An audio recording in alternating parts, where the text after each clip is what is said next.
Howdy, y'all, and welcome to episode 6 of the Barnyard Banter podcast, where boots meet microphones and agriculture takes center stage. We're your hosts, Peyton Roberts and Riley Rinke. We're members of the Axel FFA chapter, and we're on a mission to bring the ag industry to life. One story, one lap, and one barnyard tale at a time. Each episode, we'll be chatting with different farmers, ranchers, ag teachers, FFA members, and industry experts out there making a difference in the world of agriculture.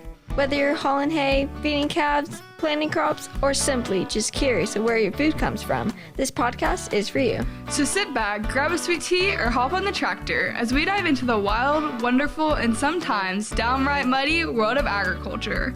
Welcome to Barnyard Banter.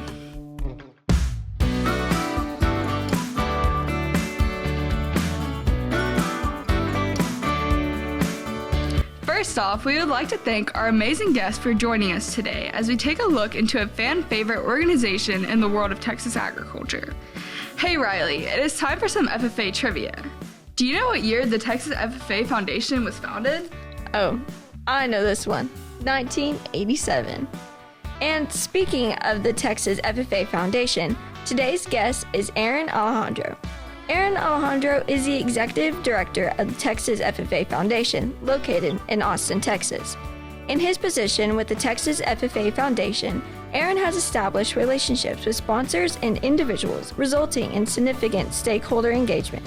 In his non-professional hours, Aaron consults with businesses, organizations, education, and youth clubs about the ways to improve organizational and individual performance. He has more than 35 plus years of experience in management, personal and professional training, as well as inspirational speaker.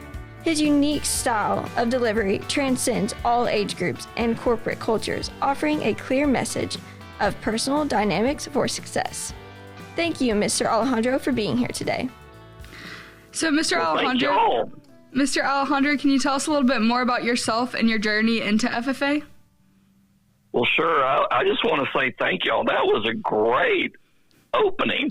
What an incredible opening. And Peyton and Riley, I know y'all probably know this, but I mean, y'all's first names, that's like PR.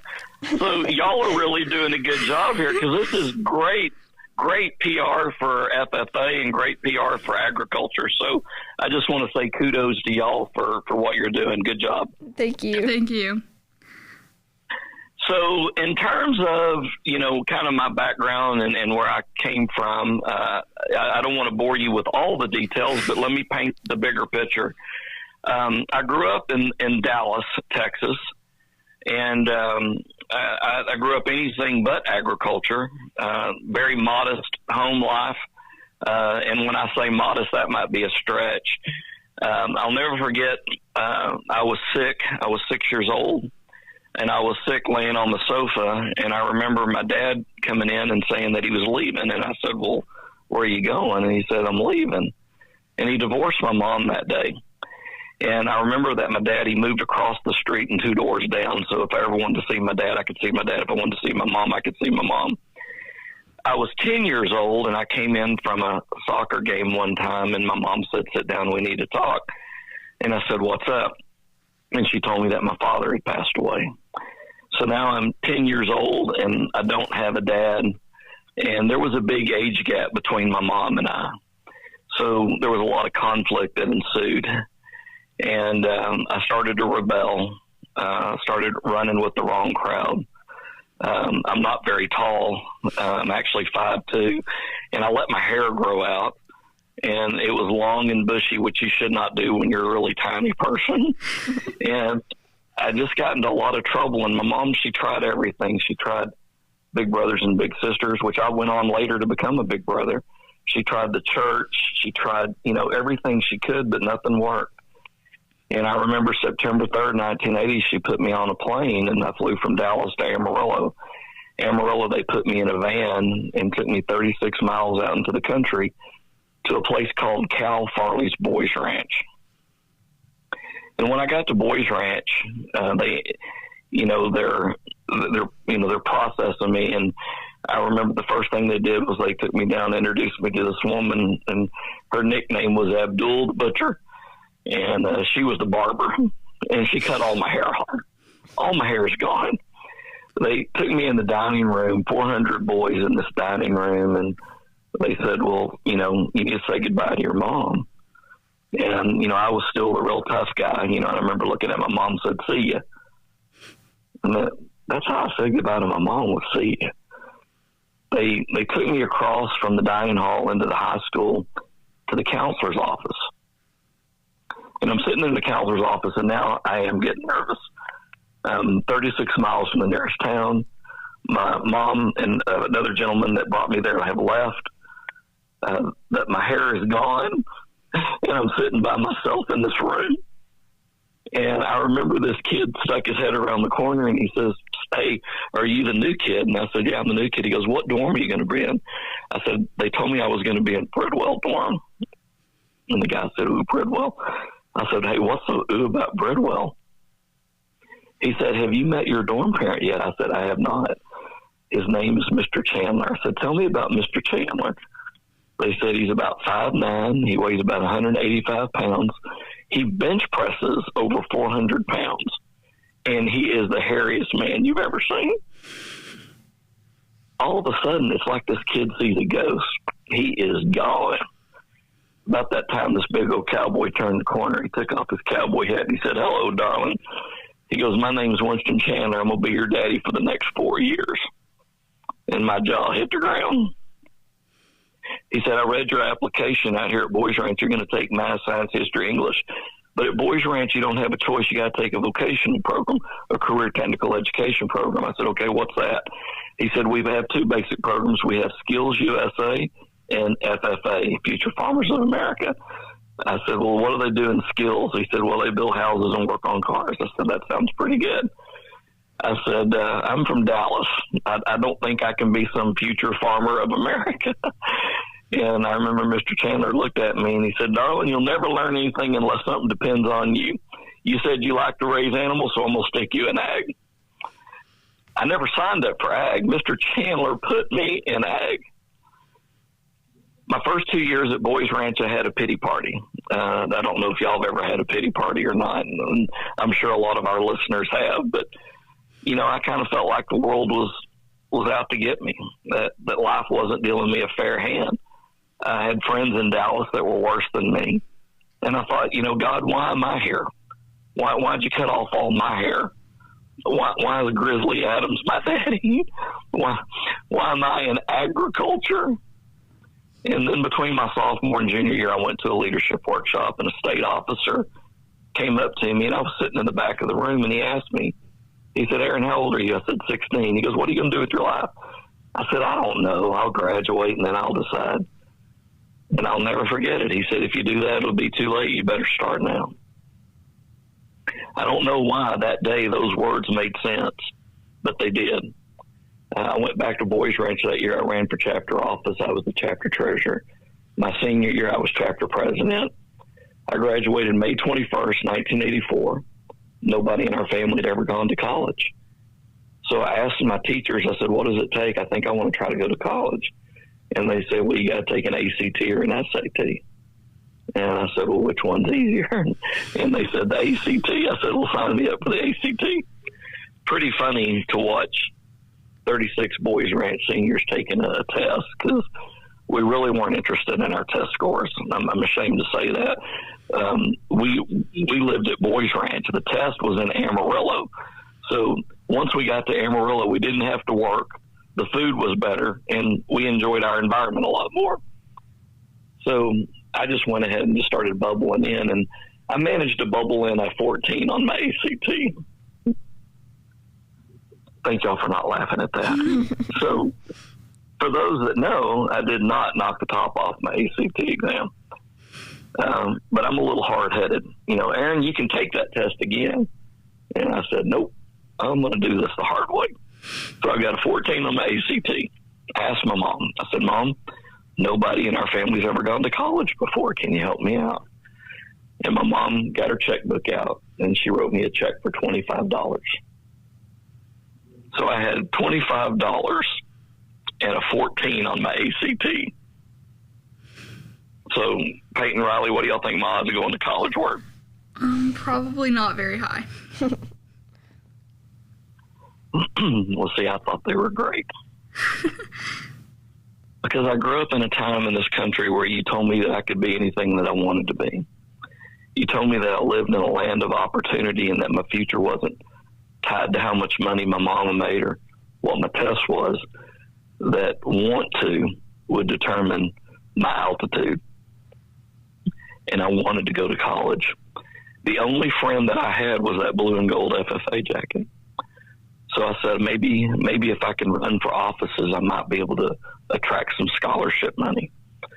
And so I put my jacket on and I zipped it up. And when I did, I looked just like everybody else. You didn't know that I had a 14 on my ACT or $25 in my checking account. Heck, you didn't even know that my mom used to get our dinner out of a garbage can. I look like everybody else. That means I have the same opportunity as everybody else. And I took advantage of it. I remember I was the Area 1 president, and somebody said, well, you ought to run for state president. And I said, well, you've never had a state president under 5'5". You've never had a state president with the last name Alejandro. Why try something that's never happened before? But again, the jacket levels the playing field, and this is a land of opportunity. So I drove my little Ford Ranger pickup truck from Amarillo down to Houston, stood behind a podium and lectern so large that you couldn't see me. I had to stand on a milk crate. And I remember coming up over the milk crate, and there were 8,500 people there, and I told them why I wanted to be the state FFA president. And in 1985-86, they elected me. So 39 years ago, I traveled the state of Texas. I went 4 to 5 high schools a day, 5 days a week.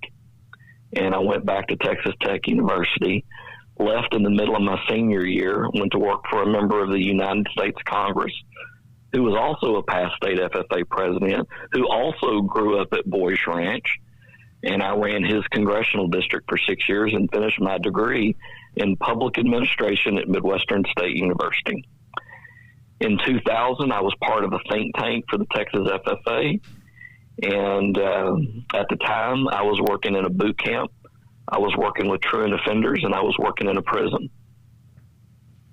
And I remember I offered some ideas to the strategic planning group about the Texas FFA. And they said, hey, would you consider being the foundation director? At the time, I was a single dad of 2. And I actually went to Austin to turn the job down. I said, nothing against Austin. I just didn't want to go, raise my kids in Austin. And we agreed that in today's world, where you've got good cell service and good internet, you can work from just about anywhere. So the rest is history. So for 25 years, I've been the executive director of the Texas FFA Foundation. And I feel very personally obligated to give back to the organization that gave me so much. I've lived an incredibly blessed life. I have spoken from coast to coast. I've been in every state in the country except for Alaska. I've met presidents and dignitaries and movie stars and athletes and entertainers. And I couldn't want for a more fulfilled life. And because of the FFA, I've been able to take my family with me on a lot of the activities that go on. So the job that I've had for the past 25 years, and I hope to have for the next 25 years, is all because I feel so fortunate that the FFA gave me so much opportunity that I want to make sure there's even more opportunities for the people that follow in my footsteps. That's a long way to answer your question. That's awesome, Aaron. It's an amazing story. So can you tell us a little bit more about your year as a state officer and how it impacted you? Yeah, that's a really good question, too, and I'm going to tell you why, and it's going to make sense. So, again, back when I was state president, we traveled by ourselves, and we didn't have the nice pickup truck that we now have, thanks to the Texas FFA Foundation, Texas Ford Dealers. But back in my day, I drove an old, as a matter of fact, I was the 5th state president to drive an old Crown Victoria, big old car, looked like a big old Cadillac kind of car back in the day. And I would, again, go to 4 to 5 schools a day, 5 days a week. And that experience was filled with a lot of really incredible moments. There were times where I might go to a school where they had just won a state 5A football championship. Or I might go to a school where it's a 1A school and one of the kids that day before committed suicide. So it was a year of experiences of highs and lows. Times where I would go in where they would be organized and ready for me, and times where I came in where we just had to improvise. But through it all, I think my entire year, I don't think, but I stayed in a hotel twice. So that means I stayed with a lot of people.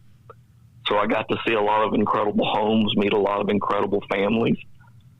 And I came back, even a more fulfilled person because of those experiences that year of seeing the state of Texas. And to this day, people, I'll ask them where they're from, and they'll say, well, you probably don't know where I'm from.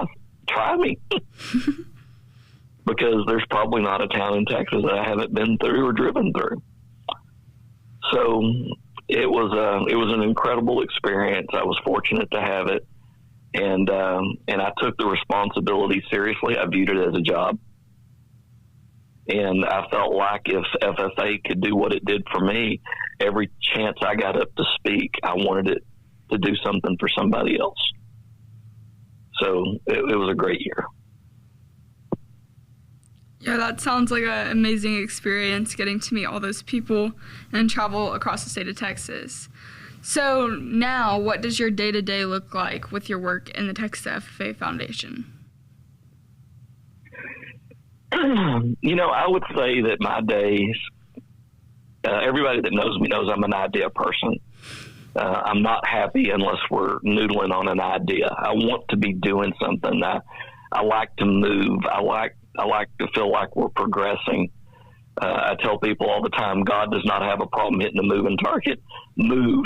Get to move and do something. Don't just be stagnant.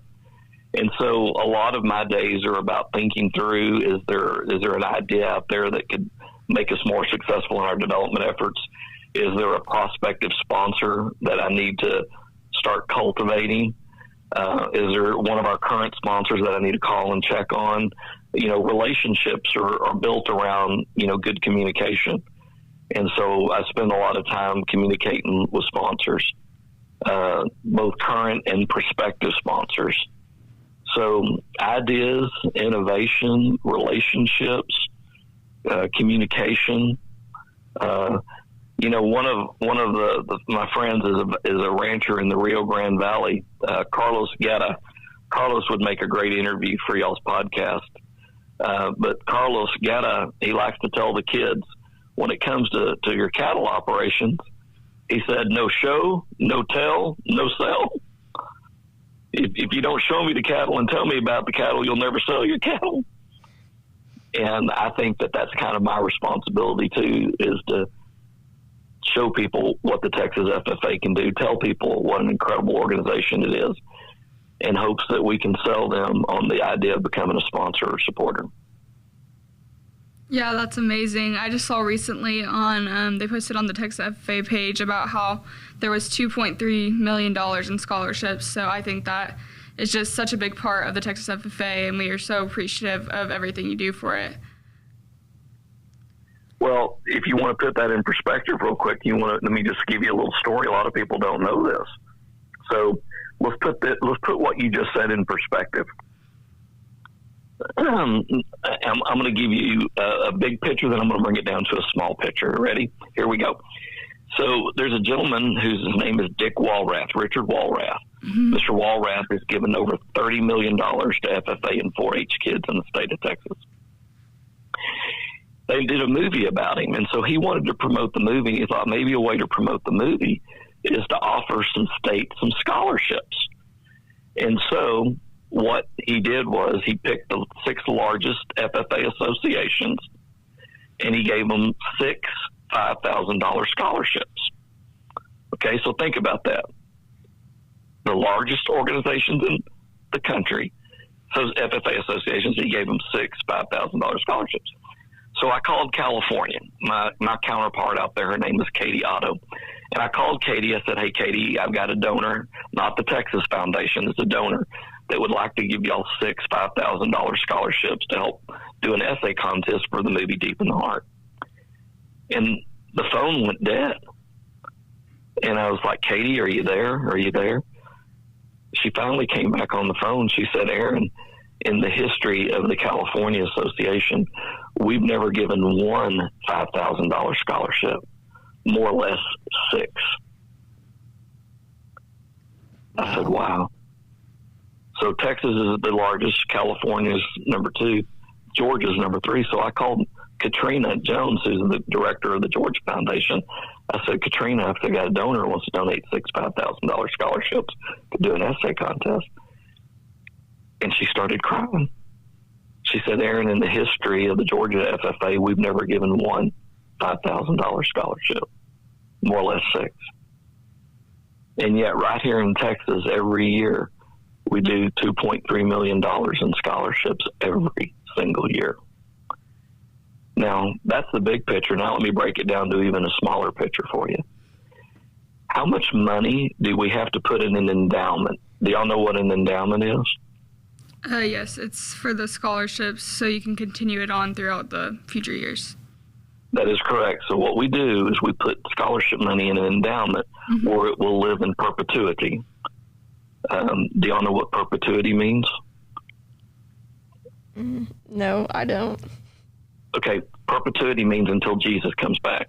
So what we're going to do is we're going to put money in the bank, and it's going to live there, and it's going to grow until we will no longer need it.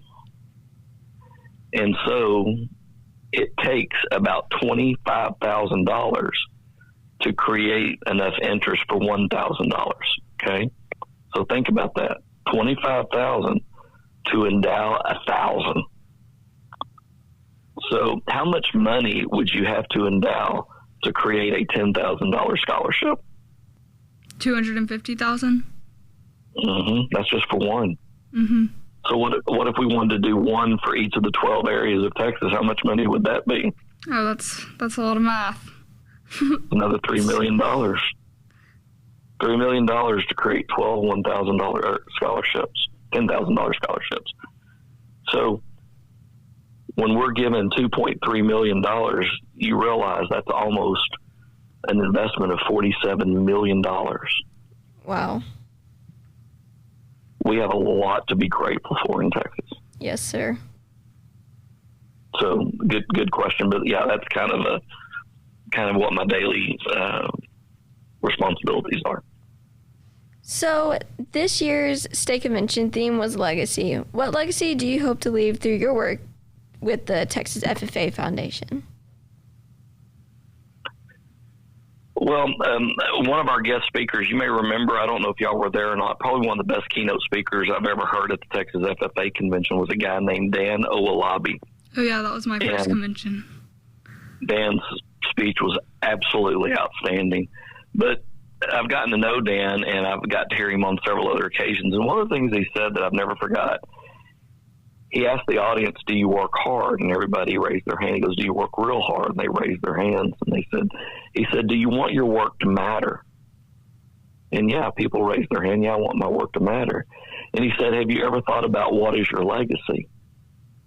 And everybody's kind of sitting there thinking about it. He said, I think we're asking the wrong question.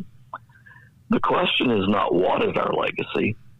The question is who is our legacy? And he talked about Ernest Hemingway, and Hemingway made a quote one time. He said that man goes through 2 deaths. You go through your physical death when they put your body in the ground, and then the second death is the day that the last person who knew you spoke your name. And after that, you're forgotten. So legacy is really what we pour into others. It's like y'all doing this podcast. I mean, Peyton and Riley, y'all need to feel good about doing this podcast because guess what? You're producing something that can be shared for decades, centuries. You're pouring into others, and that's legacy. That's legacy by design. Zig Ziglar and Tom Ziglar, they say we're all going to leave a legacy. We're either going to leave it by default or we're going to leave it by design.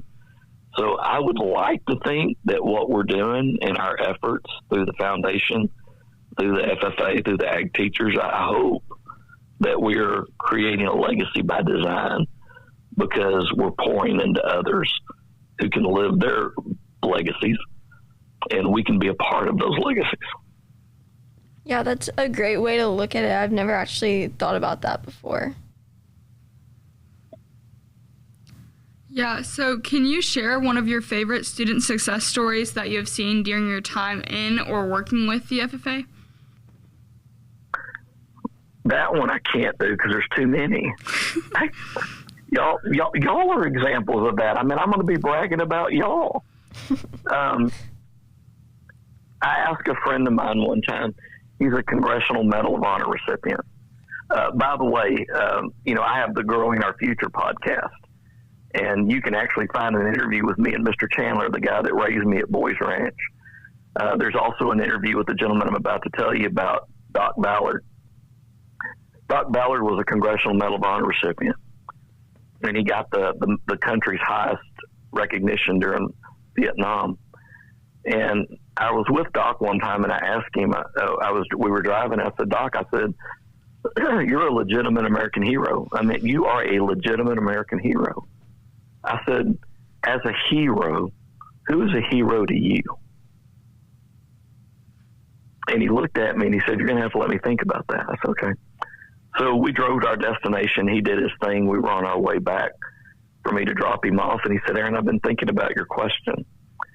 And he said, I guess I'm going to come to the conclusion that a hero is anybody that goes beyond the call of duty. That could be a parent, it could be a friend, it could be a teacher, it could be a fireman, a police officer, a military person, a business person, anybody that goes beyond the call of duty. And I thought, that's a good answer.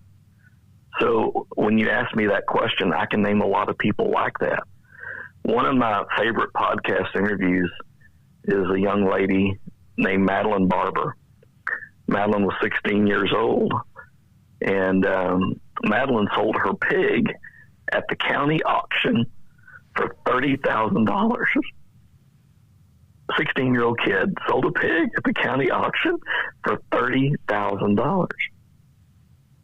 And then she turned around and she donated all $30,000 to St. Jude's Children's Hospital. Because as a little girl, Madeline had cancer. And St. Jude saved her. And she felt like, if they saved me, maybe I could save somebody. Yeah, that's truly amazing. I think about that. I think that's a great story. So, but it's just like y'all providing this platform. Now, how many other people are going to get that story? How many people are going to get to hear us talking about what does legacy look like? What does heroes look like? So that's why I said y'all need to feel good about what you're doing. Yeah, well, we appreciate your support on the podcast. So what's a quote or phrase that you live by that continues to inspire you to your work? Everybody knows me and knows I have my two favorites. And my two favorites are this. The first one comes from Captain Sully. You may remember the name Sully. He's the gentleman that piloted the plane that landed on the Hudson River after a bird strike. And Sully lands the plane. They get everybody off. Sully's one of the last people off. And they get him to the shore. The media's going crazy. They want to interview him. And they said, no, we got to go do a debrief. We can't have you talk to anybody yet. We got to do a debrief. So he's walking down this private hallway, and a flight attendant comes up to him, and she's still wet from the accident, frazzled. And she hands him a piece of paper, and it's folded in half. And on the outside of the paper, it said, thank you. And when he opened it up on the inside, it said, when your values are clear, your choices are easy. When your values are clear, your choices are easy. We can't have people that say they believe in agriculture, they believe in FFA, and then make choices that could damage production agriculture or damage the reputation of the organization. When your values are clear, your choices are easy. And then the second one that I like is the essence of leadership. They say that the essence of leadership is to plant trees under whose shade you may never sit. So when I think about that, I think about y'all's legacy question. Y'all are planting seeds through your podcast. Y'all are planting seeds that you may not ever know who listens, that plants those seeds in their life, that grows a great forest for them. So you may be planting trees under whose shade you may never sit. That is the essence of leadership. Yeah, those are some really good quotes. So, how are some ways students can get involved with the Foundation Ambassador Program or the SLT if they're interested? Yeah, so I would encourage all kids, not just the Foundation programs, all FFA programs. I would be looking for any leadership development opportunity I could find, whether it be through the leadership series, the leadership continuum of the FFA, whether it be through offerings at the Texas Farm Bureau, through other, anything that you can do to pour into yourself, to plant seeds, if you will only make you better. So obviously we created the Ambassador Program to be one of those experiences. So we created the Ambassador Program to be a next level leadership development program, just like we also created the Ford Leadership Scholars Program to give kids a next level experience in leadership development. So every January, February, we release the applications. We have usually around 300 people apply. We will pick 70. We will have both, we have what we call senior ambassadors. Those are kids that have served before, and then junior ambassadors, students that have never served before. This is their first year to serve. So total we'll have about 70. And, obviously out of that group, people want to sign up and maybe become members of the summer leadership team. So these are students that have gone through the Ambassador Program or had experiences that have value, that then they will become part of our senior leadership team, whether that's being a senior ambassador coordinator, junior ambassador coordinator, senior intern, junior intern, brand coordinator, junior brand coordinator. But we've created a pipeline of talent so that we have institutional knowledge, we have talent, we have expectation, and everybody works together to serve and promote the Texas FFA. Yeah, that's great. Okay, so we have some fun questions for you now. We're going to do a little quick fire round. So, listening to music or podcasts? Both. Music, podcast, both. Books or movies? Oh, man. Both. I mean, I'll read a good book, and then I got to go see if the movie's any better. Sometimes the movie's better, sometimes the book's better. Leading a legacy social or Texas FFA convention? Oh, the convention. Okay, cattle or swine? Oh, both. I love bacon. I love steak. How can you ask me a question like that? I guess I could say bacon wrapped ribeye, bacon wrapped filet mignon. Coffee or tea? Gotta have my coffee. Yeah, me too. It's now time for the Barnyard Banter Ag Report. As October rolls in, pumpkin patches across the country are opening their gates and becoming one of the most iconic and profitable forms of agritourism. What used to be a simple spot to pick a jack-o'-lantern has grown into a full-blown fall experience. Many of the farms now offer hay rides, corn mazes, food trucks, photo ops, pumpkin slingshots, and live music, turning a weekend visit into a family tradition. Social media has helped fuel the boom, with visitors looking for that perfect fall photo, and farm responding with curated backdrops and themed events. Economically, pumpkin patches are a major boost for rural communities. Some operations see thousands of guests each weekend, and can generate tens of thousands in revenue during the fall seasons alone. Not just from pumpkin sales, but from concessions, ticket activities, and farm-made goods. For many small and mid-sized farms, this seasonal spike in agritourism income has helped sustain them through the off-season. Whether it's the local school field trip or a Saturday outing for cider and selfies, pumpkin patches have become a powerful intersection of agriculture, entertainment, and community connections. So don't forget to support your local agritourism spots this fall. So Peyton, looking ahead, how can our listeners get involved or even suggest topics they want to hear? So if you want to connect with us and get involved with the Barnyard Banter podcast, you can follow us on our Spotify and YouTube pages. Or if you want to suggest topics or potential guests you would like to see, you can follow us on our Instagram page at barnyard.banter.podcast and send us a message on that platform. So, Mr. Alejandro, what's one piece of advice you would like to give someone currently on their journey through the FFA or just starting out? Just say yes. If the bus is leaving the ag shop headed somewhere, if the school's offering an opportunity, say yes. Go immerse yourself, grow your own future. I tell people if agriculture's taught me anything, it's taught me if you want to know what the future is, grow it. You have to be, I ask kids all the time, I say, tell me about your business. They said, I don't have one. I said, yeah, you do. You're it. You are your business. What time do you open in the morning? What kind of customer service do you deliver? Do you do what you say you're going to do? Are you an expert in what you say? I would say yes.